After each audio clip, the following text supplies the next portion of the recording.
Good morning मेरे प्यारे विद्यार्थियों। उम्मीद है कि तुम अपने घर पर सुरक्षित होंगे। देखो, हमारा पोर्शन बहुत ही आगे जा रहा है। मन कविता हमने लास्ट लेक्चर में पढ़ी है। उसकी कृतियाँ जो है वो मुझे उम्मीद है कि तुमने वो अपने टेक्स्ट बुक में नोटबुक में लिखी होंगी। चलो, अभी हम हमारा अगला पार्ट पढ़ने वाले हैं जिसका नाम है गोवा जैसे मैंने देखा। इस पार्ट के लेखक है विनय शर्मा। अभी विनय शर्मा जो जी है उन्होंने बहुत यात्रा की है और यात्रा का अनुभव ग्रहण किया है और फिर उसे अपने शब्दों में व्यक्त किया है और ये आज हमारे पाठ के रूप में हमारे सामने वो प्रस्तुत है। विनय मोहन शर्मा जी की जो रचनाएं हैं, निबंध भी उन्होंने लिखे हैं और बहुत कम उम्रों में उन्होंने बहुत सारे कृतियों को लिखा है और वो प्रसिद्ध लेखक बन गए हैं। हाँ, अभी लेखक जो है वो अपने साड़ू के साथ गोवा का दर्शन करने गए थे और वहाँ पे उन्होंने जो अनुभव किया, जो महसूस किया, उसने क्या किया है अपने शब्दों में हमारे सामने उसे पेश किया है। अभी देखो, ये जो हमारे लेखक है विनय शर्मा, उन्होंने कहा है कि गोवा किस तरह से हमें आकर्षित करता है। हमें पता है गोवा का नाम सुनते ही हमारे सामने क्या दिखाई देता है? बीच ही बीच, समुंदर ही समुंदर। ओके, क्योंकि गोवा में छोटे बड़े ऐसे कुल मिलाकर 40 बीच है, लेकिन उसमें से बेनालियम, अंजुना और कलिंगवुड ये बहुत फेमस है। बेनालियम जो है वो अपनी खूबसूरती के लिए फेमस है, प्रसिद्ध है। अंजुना जो है वो नीला पथरीला है। वहाँ पे बॉलीवुड की शूटिंग भी की जाती है, जो बहुत फिल्में इंडस्ट्री जो है वो वहाँ पे जाके शूटिंग करते हैं। और हमारा जो कलिंगवुड है वो सबसे लंबा ऐसा ये है, बीच है। ओके, और वहाँ पे वाटर स्पोर्ट्स जो होते हैं वो ज़्यादा फेमस है। जो लोग वहाँ पे जाते हैं वो वाटर स्पोर्ट्स खेलते ही खेलते हैं। वहाँ की संस्कृति का दर्शन हमें लेखक ने इस पाठ के माध्यम से दर्शाया है। वहाँ के पर्व कौन से हैं, उत्सव कैसे मनाते हैं और वहाँ का वातावरण कैसा है, गोवा की राजधानी कौन सी है, और इसके बारे में विस्तृत और बहुत ही सुंदर मनोरम ढंग से लेखक ने इस पाठ में गोवा का वर्णन किया है। ओके, तो देखो, इस कोरोना ने तो हमें सैर नहीं कराई है, हमें रोका है सैर करने से। तो हमारे लेखक जो है विनय मोहन शर्मा, वो हमें क्या कर रहे हैं? गोवा के द्वारा हमें गोवा की सैर कराने जा रहे हैं। तो चलो हम देखते हैं हमारे इस पाठ में गोवा में लेखक हमसे क्या कहते हैं। तुम्हारे सामने तुम्हारे टेक्स्ट बुक का होना ज़रूरी है। पेज नंबर 18 और लेसन नंबर पाठ क्रमांक 5। चलो, पाठ क्रमांक 5, गोवा जैसे मैंने देखा। विनय शर्मा। गद्य संबंधी प्रस्तुत यात्रा वर्णन के माध्यम से लेखक ने गोवा के सुंदर समुद्री किनारों, वहाँ की जीवन शैली, त्योहार आदि का बड़ा ही मनोरम वर्णन किया है। मनोरम यानी कि मन को रमने वाला। अभी देखो, मनोरम, अभी ये संधि है, कौन सा उसका विच्छेद कैसा होगा? मनो, जहाँ पे मैंने तुम्हें बताया है कि नो आएगा वहाँ पे विसर्ग होता है, तो म न और दो विसर्ग, मनोह, मनः प्लस रम यानी कि मनोरम। कौन सी संधि है? उसका भेद कौन सा है?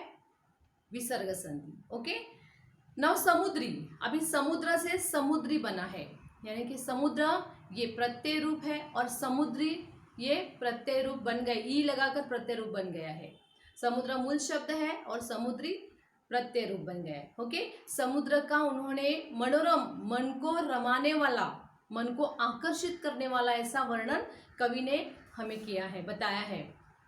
गोवा, यह नाम सुनते सभी का मन तरंगायित हो उठता है, और हो भी क्यों ना। यहाँ की प्रकृति, आबो हवा और जीवन शैली का आकर्षण ही ऐसा है कि पर्यटक खुद ब खुद यहाँ खींचे चले आते हैं। देश के एक कोने में स्थित होने के बावजूद यह छोटा सा राज्य प्रत्येक पर्यटक के दिल की धड़कन है। यही कारण है कि मैं भी अपने परिवार के साथ इंदौर से गोवा जा पहुंचा। खंडवा से मेरे साड़ू साहब भी सपरिवार हमारे साथ शामिल हो गए। अभी देखो, गोवा यह नाम सुनते ही हमारा मन तरंगित उठता है, यानी कि आनंद से भरता है। हमारे मन में एक अलग सी उमंग भरती है, हमें वहाँ जाने का मन करता है। और क्यों ना हो, क्योंकि वहाँ का आबोहवा जो है, जलवायु जो है, वहाँ का क्लाइमेट जो है वो कैसे है, बहुत ही सुंदर है और जीवन शैली आकर्षित करने वाली है। वहाँ की जीवन लाइफस्टाइल जो है वो अलग सी है। और फिर देखो, ये देश के एक कोने में होने के बावजूद भी वो हर एक के दिल की धड़कन है, क्योंकि बहुत सारे यात्री जो, जिन्हें पता है, तुम्हें पता होगा कि मई महीना में हम ज़्यादा से ज़्यादा, या हमें जब छुट्टी शुरू होती है, छुट्टी मिलती है, तब हम ज़्यादा से ज़्यादा हमारा समय बिताने के लिए हम कहाँ जाते हैं, गोवा जाते हैं, महाबलेश्वर जाते हैं, माथेरान जाते हैं, लेकिन उसके साथ साथ गोवा में भी जाते हैं, क्योंकि वहाँ पे बीच पर जाकर वहाँ का जो आनंद हम लुटाते हैं वो अनन्य साधारण होता है, मन को बहुत खुशी देने वाला होता है। तो यहाँ पे देखो उन्होंने कहा है कि वो दिल की हमारी धड़कन है, हमें बहुत अच्छा लगता है वहाँ पे। और यही कारण है कि लेखक भी अपने परिवार के साथ कहाँ गए हैं, इंदौर से, यानी कि लेखक कहाँ रहते हैं, इंदौर में, और वहाँ से गोवा जा पहुँचे। अभी उनके साथ कौन है कि खंडवा में उनकी साड़ू साहब। अभी साड़ू का मतलब क्या है, उनकी जो पत्नी है, पत्नी की जो बहन है उसके पति, ओके, वो उसके साड़ू, यानी कि साली और साड़ू दोनों के साथ वो वहाँ पे जा रहे हैं। अभी देखो, सपरिवार, परिवार सहित, सपरिवार का मतलब क्या है, परिवार सहित। अभी सपरिवार ये उपसर्ग है या प्रत्यय है, बताओ मुझे, उपसर्ग है या प्रत्यय है, उपसर्ग है। अभी परिवार मैंने दिया, उसका सपरिवार उपसर्ग हो गया, तो प्रत्यय रूप कौन सा होगा उसका, परिवार का, पारिवारिक। क्या होता है, पारिवारिक, ओके। 23 नवंबर को जब गोवा एक्सप्रेस मडगांव रुकी तो सुबह का उजास हो गया था। एक टैक्सी के हॉर्न ने मेरा ध्यान उसकी ओर खींचा और हम फटाफट उसमें बैठ गए। टैक्सी एक पतली सी सड़क पर दौड़ पड़ी। शीतल हवा के झोंकों से मन प्रसन्न हो गया और यात्रा की सारी थकान मिट गई। मैं सोचने लगा कि पर्यटक का भी अपना ही आनंद है।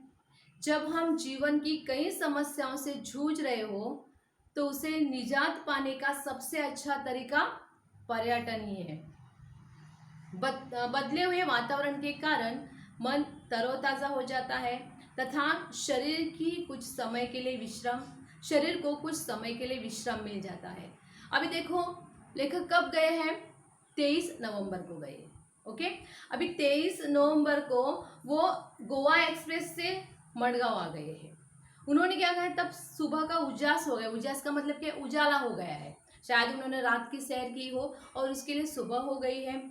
और एक किसी ने हॉर्न बजाया जोर से, तो शायद उसकी आंख जो है वो खुल गई है।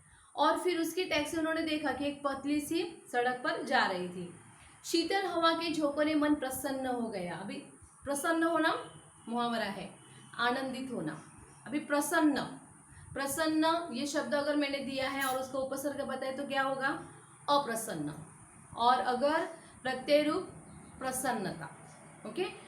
तो अभी प्रसन्न हो गया है और सारी थकान जो मिट गई है। हाँ, अभी हम पहुंच गए। तो पता है कि अगर हमें कहीं सैर पर जाना है, अभी तुम्हारे स्कूल की पिकनिक ले लो, अगर जिस दिन, देखो हमेशा ऐसा होता है कि जब स्कूल होती है ना, पाठशाला होती है ना, तो माँ हमें सुबह जगाती है तो हम क्या कहते हैं, माँ और 5 मिनट और 5 मिनट मुझे सोने दो।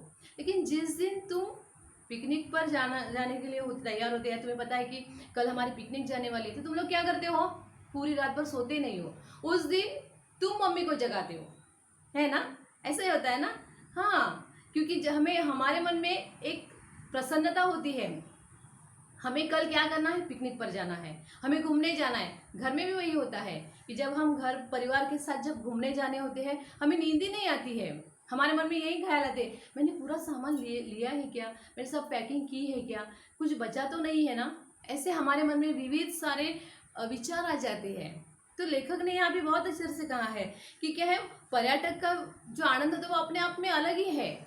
वो सिर्फ विचार, जाने से पहले जो विचार आते हैं वो ही हमें क्या देते हैं, आनंद प्रदान करते हैं। फिर देखो, उन्होंने जीवन की सच्चाई बताई है कि हमारे जीवन सारी समस्याओं से भरा हुआ रहता है। ऑलरेडी मन इस कविता में मैंने बताया है कि हमारा जीवन कैसा है, सुख दुख का मधुर मिलन है। और इसके लिए ज़्यादा से ज़्यादा समस्याएं हमारे जीवन में आती रहती है। लेकिन हमें क्या करना है, उससे थोड़ा सा अलग रहना है। और इसके लिए हमें क्या करना है, जो मुक्ति पाना है तो हमें पर्यटन में के लिए जाना है। पर्यटन जो होता है वो हमारे मन को खुशी देता है। और इसलिए देखो उन्होंने क्या कहा कि हमें क्या करना चाहिए, हमारे शरीर को विश्राम देना है, क्योंकि हमारा शरीर जो है वो लगातार वर्किंग करता है, काम के लिए जुटता है। हमारी सोच भी कभी रुकती नहीं है, हम थक जाते हैं, विचारों से थक जाते हैं, प्रॉब्लम समस्या आने के कारण थक जाते हैं। इसके लिए हमें क्या करना चाहिए, थोड़ा सा हमारे शरीर को आराम देने के लिए हमें क्या करना है, घूमने के लिए जाना है। वहाँ पे तरोताज़ा हवा होती है, वहाँ का वातावरण बहुत सुंदर होता है, और उस वातावरण में पल भर के लिए क्यों ना हो, लेकिन हम हमारे समस्याओं को भूल जाते हैं। कुछ देर बाद हमारी टैक्सी मडगांव से 5 किमी दूर दक्षिण में स्थित कस्बा बेनालियन के एक रिसोर्ट में आकर रुक गई। यह रिसोर्ट हमने पहले से ही बुक कर लिया था, इसलिए औपचारिक खानापूर्ति कर हम आराम करने के इरादे से अपने अपने सूट में चले गए। इससे पहले कि हम कमरों से बाहर निकले, मैं आपको गोवा की कुछ बातें बता दूं। अभी देखो उन्होंने कहा कि वो मडगांव से निकले हैं, वहाँ पे उन्होंने एक कस्बा यानी कि गांव बेनालियन जो है वहाँ पे रिसोर्ट में वो रुके हैं, और उन्होंने पहले से ही वहाँ पे क्या किया था, वहाँ पे उन्होंने बुक करके रखा था, इसके लिए ज़्यादा तकलीफ नहीं हुई। और फिर वहाँ गए, उन्होंने औपचारिकता की, उससे की ली होगी, और फिर बताया हुआ कि ऐसा ऐसा है, ये सब हो गया, और फिर वो अपने अपने जगह पर चले गए। अभी लेखक कहते हैं कि मैं गोवा के बारे में कुछ बताना चाहता हूँ। मैं आपको, दरअसल गोवा राज्य 2 भागों में बटा है, दक्षिण गोवा जिला तथा उत्तर गोवा जिला। इसकी राजधानी पणजी मांडवी नदी के किनारे स्थित है। यह नदी काफ़ी बड़ी है तथा वर्षभर पानी से भरी रहती है। फिर भी समुद्री इलाका होने के कारण यह मौसम में प्राय उमस तथा हवा में नमी बनी रहती है। शरीर चिपचिपाता रहता है, लेकिन मुंबई जितना नहीं, क्योंकि यहाँ के क्षेत्र हरितिमा से भरपूर है। फिर भी धूप तो तीखी ही होती है। अभी देखो यहाँ पे उन्होंने क्या कहा, लेखक ने अपने गोवा के बारे में बताया कि गोवा जो है वो 2 हिस्सों में बटा है। एक कौन सा है, दक्षिण गोवा जो है उसे कहते हैं, और दूसरा उत्तर गोवा यानी कि उत्तर जिला। अभी उन्होंने क्या बताया है कि उनकी राजधानी कौन सी है, गोवा की राजधानी पणजी है, और यह नदी के किनारे पर नदी के तट पर है। कौन सी नदी है, मांडवी नदी की किनारे पर है। अभी देखो यहाँ पे समुद्री इलाका होने के कारण यानी कि बाहर बाजू में समुद्र इलाका है, समुद्र के बाजू में है, इसके लिए क्या हो जाता है, वहाँ पे उमस होती है। उमस यानी कि नमी युक्त गर्मी होती है, यानी कि गर्मी हवा जो है वो बहती है, लेकिन वो हवा कैसी होती है, गर्म हवा है, और उस गर्म हवा के कारण हमारा शरीर ना चिपचिपा हो जाता है। ऐसा हमें लगता है कि कोई चिपक चिपक गया है, हमें वो बिल्कुल पसंद नहीं होता है। लेकिन फिर भी उन्होंने क्या बताया है कि हमारे मुंबई जैसा नहीं है, क्योंकि यहाँ का क्षेत्र हरितिमा से भरपूर है। हरितिमा, हरितिमा का मतलब क्या है, हरियाली से, क्योंकि गोवा में समुद्र के किनारे अगर तुम लोग जाओगे तो वहाँ पे समुद्र के किनारे नहीं, लेकिन बहुत बाजू में बहुत पेड़ है, वृक्ष है, और उसके कारण हरियाली फैली हुई है। लेकिन इतना होने के बावजूद भी उन्होंने क्या कहा है कि धूप जो तीखी है, अभी तीखी खारी ऐसी थोड़ी होती है धूप, इसका मतलब क्या है, बहुत स्ट्रांग है, कड़ी धूप है।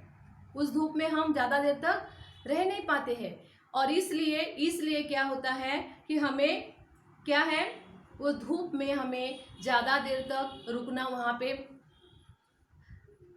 बेचैन हो जाते हैं हम लोग, ज़्यादा रुक नहीं सकते हैं, क्योंकि हम पसीने से तरबतर हो जाते हैं, समझे। और इसलिए देखो हमें क्या करना है, जब भी समुद्र के किनारे जाएंगे, शाम के समय में हम जाते हैं तब कोई प्रॉब्लम नहीं होती, क्योंकि हवा जो है वो बहुत ही ठंडी होती है, ओके। लेकिन उसके बाद की जो हवा है वो बहुत ही हमारे दिल को जो है या मन को लुभाने वाली नहीं होती है, तीखी धूप होती है, और उसके कारण शायद ऐसा भी हो सकता है कि वो जो मज़ा है थोड़ा सा किरमिरा हो सकता है, ओके। मैं यहाँ तक रुक जाती हूँ। देखो तुम्हारा ये जो पाठ जो मैंने अभी तक एक पैराग्राफ, दो तीन पैराग्राफ हो गए हैं, तुम्हें वो पढ़ना है, जो कृति दी है वो उसी के आधार पर रहेगी, ओके। तब तक तुम्हें अपने घर पर रहना है, सुरक्षित रहना है, और खुद का ख्याल रखना है, ओके। Bye bye.